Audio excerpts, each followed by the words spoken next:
అస్సలాముఅలైకుం నమస్తే. అందరూ బాగుండాలని ఈ నూతన సంవత్సరంలో మంచి ఆరోగ్యం దయచేయాలి దేవుడు. ముందు ఆరోగ్యం కావాలి, రెండోది సంపాదన కావాలి, మూడోది సమాధానం పడి ఉండాలి. దేవుడు ఆజ్ఞతో నడుస్తే సమాధానం ఉంటుంది.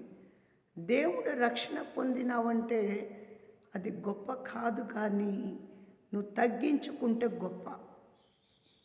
దేవుడు మందిరానికి వెళ్తున్నావంటే అది గొప్ప కాదు, కానీ దేవుడు నడకలో నడుస్తున్నావంటే అది గొప్ప. దేవుడి ఆలోచన నీ హృదయంలో పెట్టుకోవటము, నువ్వు దేవుడి కొరికే జీవించాలంటే అది చాలా ఆజ్ఞ, చాలా గొప్పది, చాలా సమాధానము. అందరితో కలిసి ఉండాలి, అందరితో ఆత్మీయతతో ఉండాలి, పగగా ఉండకూడదు, దేశంగా ఉండకూడదు, మనసులో కుట్రగా ఉండకూడదు.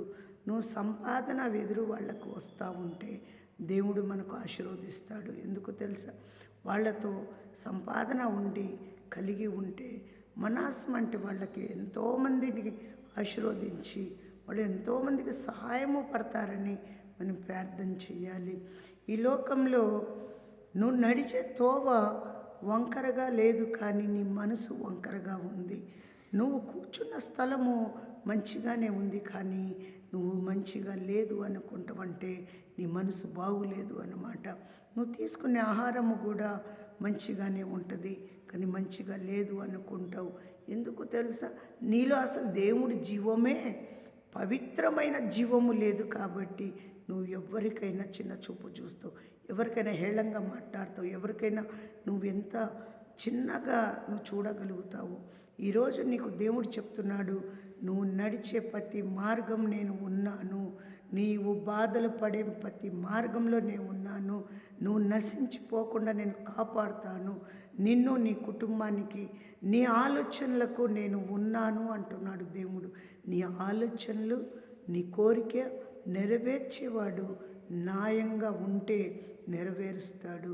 నువ్వు నీతిగా నీ న్యాయంగా అడిగావా దేవుడికి, నీకు నెరవేరుస్తాడు. నీ పాపములో నుంచి విడుదల అవుతున్నావా, నీకు దేవుడు ఆశీర్వదిస్తాడు. నువ్వు పాపమైన చూపుల్లో నువ్వు న్యాయంగా నడుస్తున్నావా, నీకు దేవుడు ఆశీర్వదిస్తాడు.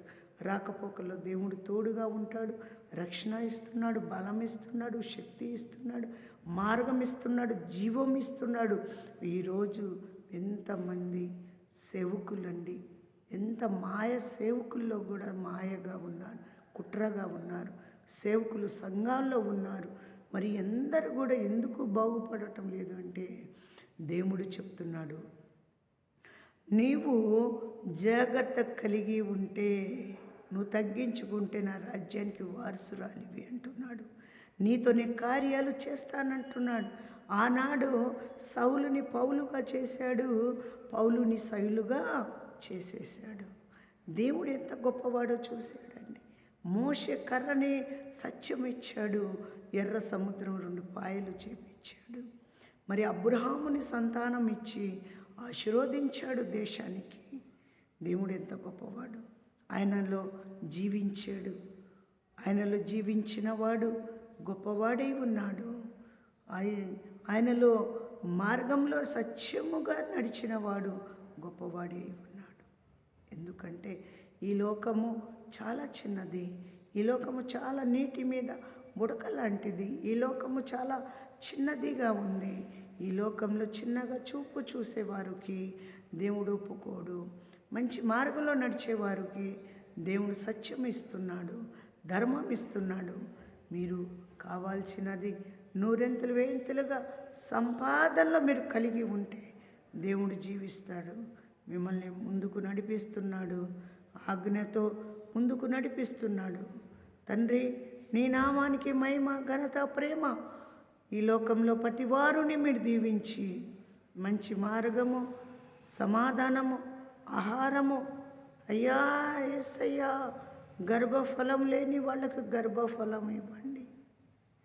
పరమ వైద్యుడుగా, పరమ డాక్టర్గా ముట్టండి. మంచి రైతు బిడ్డల్ని దీవించండి. కరెంటు వాళ్ళు, పోలీసు వాళ్ళు, డాక్టర్లు, సైనికులు అయ్యా, చేతి పని, కూలి పని వ్యాపారస్తులకు, ఈ దేశ నాయకులకు మీరు దీవించండి. ఎవరైతే నీతిమంతుడిగా ఉంటాడో వాడిని మీరు పరలోకం రాజ్యం అన్నారు. నీతిగా ఉండేవారికి పరలోకం రాజ్యం అన్నావు నాయన.